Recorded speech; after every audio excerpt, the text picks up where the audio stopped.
Hey there, welcome to today's show. My name is Jimmy Cadillo. Welcome to the YouTube channel. Welcome to this week's video, and I hope that you are having as blessed a day as I am having. The good Lord upstairs gave us an opportunity to wake up today, so we are certainly going to make the most of it today. So today what I want to talk about is something that I don't think about often, right? Like, you know, when you are a dad at 17 and a dad again at 18, and really to be honest with you, the first 10 years of me being a dad was kind of a blur, right? It almost seems like it happened so fast and everything was just coming at a million miles a minute that I don't really get a chance to really sit down and really reflect, because the reality is that when you have kids, a lot of times you don't have time to reflect, right? Like there's needs, right? There's things that they need. They need clothes, they need to eat, they need security, they need a roof over their head, right? Like they need diapers, they need all these things, right? So a lot of times when you're a young dad, you really don't have time to reflect. But I was talking to my producer, and we were just talking about some of the things and some of the challenges that I had gone through being a dad at 17, dropping out of high school. If you guys have seen my other video, I did not finish my junior year in high school. So he was just asking me like, hey man, what was that like? Because he doesn't have any kids. So he's like, there's just no way I can give that perspective. You know, what was that like? And then he's the one that actually asked me the question off camera, by the way. And we just thought that, hey, let's make a video about it, because I think it's something that might help some of you young fathers that are possibly going through the same thing. And again, I'm almost 50 now, so what I talk about being a young dad is through experience, right? It's not something that I learned from somebody else. It's not something that someone else told me. Everything that I talk about on this channel is going to always be based on the experiences that I have had in my lifetime specifically, and how I can take some of those things and then showcase them to you and talk about them. And then hopefully if somebody out there is going through some of the same things, that hopefully you guys find some value, and hopefully I've said something that has made your life a little bit easier, or said something that has given you maybe a bit different perspective and maybe helped you out with some of the situations that you guys are going through. So anyway, so great. What did he ask me? What question did he ask me? Here's the question that he asked me.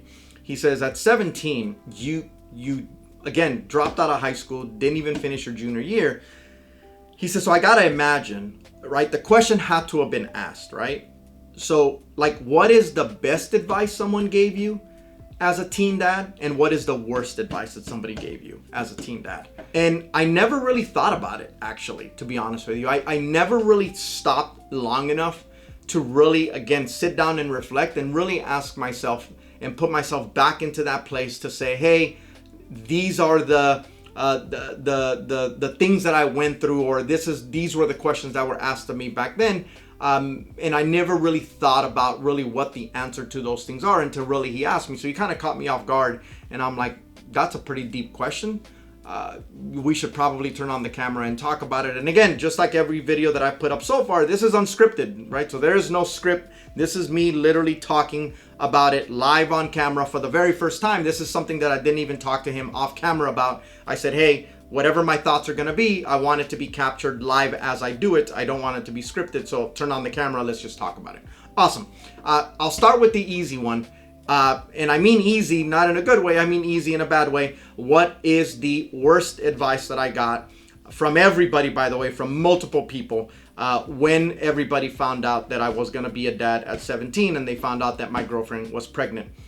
And I got this advice from multiple people. I got this advice from my girlfriend, later on my wife's parents. I'm going to be honest, I got this advice from my parents. I got this advice from my best friend. I got this advice from other friends. I got this advice from some of my teachers, because this is right before I dropped out of high school and stopped going to school. But this is the advice that I got. And it's kind of a two-part kind of answer here, because I'm going to give you the top two worst advices that I got. Because I believe these things, they were literally like almost even Steven, right? Like I got this advice multiple times from multiple people.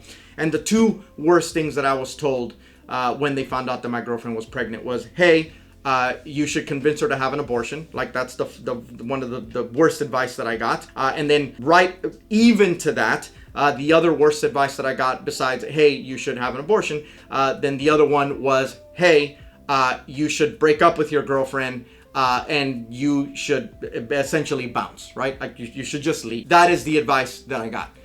So let me get something straight. Either I need to get an abortion, kill the baby, or I need to, I hate to say it, but, and again, if you've seen some of my other videos, I need to do to some degree what my dad did, and I need to be an absent father, and I need to not be there for this baby that, by the way, I was fully responsible for, because nobody forced me to have unprotected intercourse with my girlfriend at that time. So that was certainly my responsibility. So those are the two worst advices that I got. So I'll break those down before I go into the best advice I got as a young father from somebody. So number one, there's no going back, right, from an abortion. There just isn't, right? And right now, when I get to talk to my son, who's now 30, by the way, he'll be 31 coming up here. But I get to talk to my son now, and he's 30, and he's a good young man, and he's a husband in himself and a father himself, and he's given me an amazing grandson, my youngest grandson. I cannot possibly imagine a life where I don't get to talk to him, and he's not here. As a matter of fact, I'll even go a step above, right? I've told my son this. Every one of my kids has obviously meant something to me, but every one of my kids has really layered me and added something to my life beyond that they're your kids and beyond that you love them and all of that. I can literally talk about every one of my children, and every one of them has provided me something a little bit different. Same type of love, same amazing love, same all of that. But every one of them has provided me something a little bit different. My first son, who's again over 30 now, he saved my life. And what I mean by he saved my life is not that I was a horrible kid, but the reality is that I was in a place where I didn't know what I wanted to do with my life. And I know 17 is still young, but nonetheless, I had no clue as to what I wanted to do, whether I wanted to continue to go to school, whether I wanted to take on a trade, whether I wanted to, possibly do my own thing. Like, I had absolutely no idea as to what I wanted to do. He saved my life by giving me purpose at a young age. When you are 17 and you're about to have a kid, like, you very clearly and quickly understand that unfortunately and fortunately, it is no longer about you. Right? Like, period. It just isn't, right? Like, being a parent is one of the most selfless things that you have to do, because it really does require for you to give up or give away some of your personal feeling. Because personally, I know this is a tough one for some people to hear, but personally, the baby doesn't care about your feelings. Not at that age, right? When they're a baby, they don't care about your feelings. They don't understand that yet, right? They have to eat. They need a roof over their head. They need diapers, they need clothes, they need security, they need all of those things, right? They need you to be a dad. So I can't possibly imagine life without him. And what he did is he gave me purpose at a very young age, right?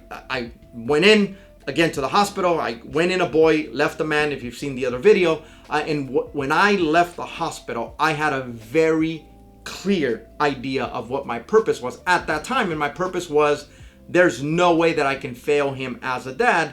When he's 12, 13, 14, 15, I cannot possibly have him have conversations with his teenage friends where they say, hey, what does your dad do for a living? Oh, he drives a forklift, right? Or he has a dead-end job at a warehouse or something like that. Like, I could not possibly imagine life for him if he ever got to that point. So I walked out of that hospital with very clear purpose on the fact that I could not be what my dad was to me, period, right? I had to set a better example, and in order to do that, I had to better myself, and that's when I really got into reading books and some of the things that I've done that subsequently have really catapulted me to the life that I've been able to build and the businesses that I've been able to build up to this point. So anyway, so that is kind of how that whole thing played out.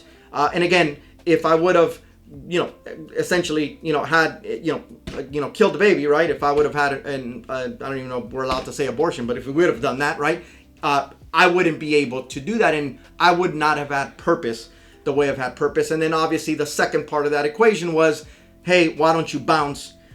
Well, again, if you've seen my other videos, I grew up without my dad for the most part. I was determined once I knew she was pregnant that I was gonna do everything in my power to not do to him what my dad did to me, period.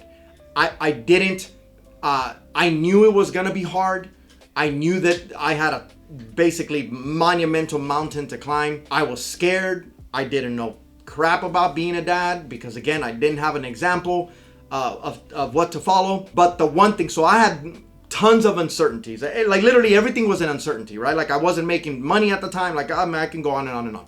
But I had tons of uncertainties. However, I had one certainty. I knew one thing like 100% clearly and for sure. I did not want my son to grow up without his dad like I grew up without my, period. I knew that certain. And because of that certainty, it drove me and motivated me, and more importantly, it gave me the discipline that I needed, because the discipline that I developed wasn't necessarily for me, although it was me. Really, the way that I looked at it, and the reason it was such an easy decision to develop discipline, is because the way that I felt is I was developing discipline for my son, and the way he was going to grow up, and what I was going to make an example of, and how he was going to view me, so that when he grows up, I would hopefully break the cycle of like fatherless Cadillos, right? So that was the thought process then. So he gave me purpose, which then made me discipline, which then made sure that, again, I was not going to continue that cycle of just growing up without a dad, because that was something that I grew up with and I didn't want him to go through that. So anyway, so that is the worst advice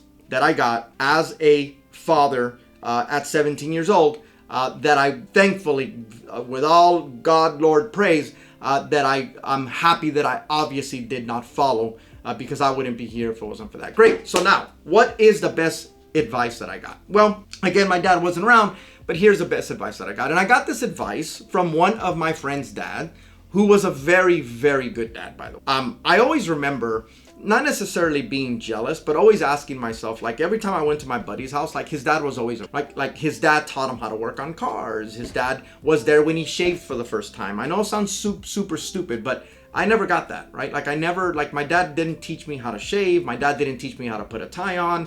My dad didn't teach me how to really kind of work on cars, to be honest with you. My dad didn't teach me anything about, fashion, if that's important to you guys. Like my dad didn't teach me, any, right?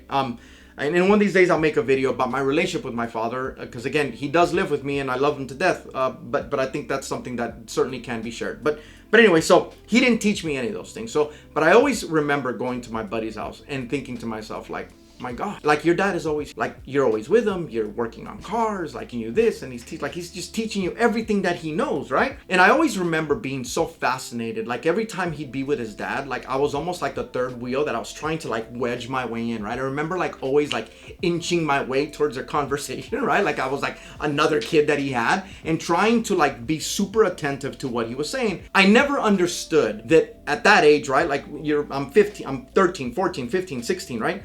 I never understood that I was literally thirsty for just dad knowledge at that time, right? I yearned for dad knowledge. I didn't know what that was, but that's literally what that was. So anyway, so I remember talking to him after, before my son was born, and I remember him specifically telling me, I said, hey, what? Because I asked him, and I didn't quite ask him like, hey, can you give me some advice? All I said was, he says, hey, I heard your girlfriend's pregnant. I said, yeah. And the first thing he asked me obviously was, hey, is she okay? It's the first thing he asked me. And the second thing he asked me is, hey, what do your parents think about it? And then obviously I told him, hey, this is the advice that they gave me, which is, goes back to the one of the two worst advices that I got. But I remember saying, I didn't particularly ask him for his advice, but I remember him saying something to the effect of, hey, do you mind if I say something, tell you something? I said, yes. And I remember him saying to me, he's like, look, you're going to get all sorts of people telling you all sorts of things, right? Like you're going to get people telling you, do this, to do that, this advice, that advice. Like you're going to get people telling you all sorts. And those are all good. I'm not telling you not to listen to any of those. I'm not telling you to close yourself off to those. He says, I'm not telling you not to do that. He says, but if I can give you one word of advice about being a good dad. And I said, okay, fair enough. What is it? He's like, there's a misconception. So I'm not going to take credit for what I'm going to tell you right now. I'm going to give him credit. And God forsake, I don't even remember his name now. That's probably my old age. I'm almost 50 now. But I'll tell you what he told me. He says, there's a misconception that love is everything you need. Everyone's going to tell you, just love your kid. Just love your baby. Love your child. And love is enough. He says, I know it's controversial for me to say this, but love is enough. not enough. Anyone that tells you that love is enough, care for a child, love is not enough. Everybody, for the most part, loves their kids when they first have them. Yet, there's tons of parents that aren't involved. There's tons of dads that leave. There's tons of moms that leave. There's tons of people that don't do the things. He's like, I'm going to give you a word that's a little bit harder to swallow, and that most people, unfortunately, struggle with, especially as young fathers. He's like, it's not love that your child's going to need, or that you're, at this point, that everybody knew was a boy. They're like, it's not love that your son's going to need. If you want to be a good father, there's really two things that you need. So again, back to the bad advice, the good advice is also a two-part answer. He's like, here's what you're going to need. You're going to need to be present, period. You're going to need to be present. You're going to need to be involved. You can't be a good dad if you are not. And then number two, you need to be able to make sacrifices. And you need to be able to sacrifice the thing that you want. You need to be able to sacrifice the things that make you feel good.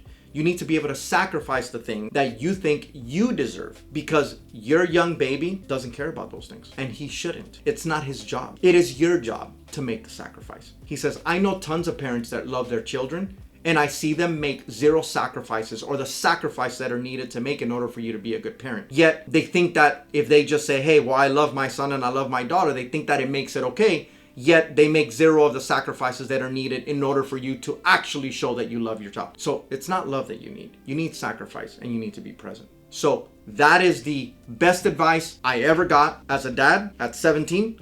And that is the worst advice that as a dad that I got before I had my son at 17. Hopefully these two things will add something if you are going through it, if your girlfriend is pregnant, fiance is pregnant, if you're someone in high school and you just found out that you got somebody pregnant.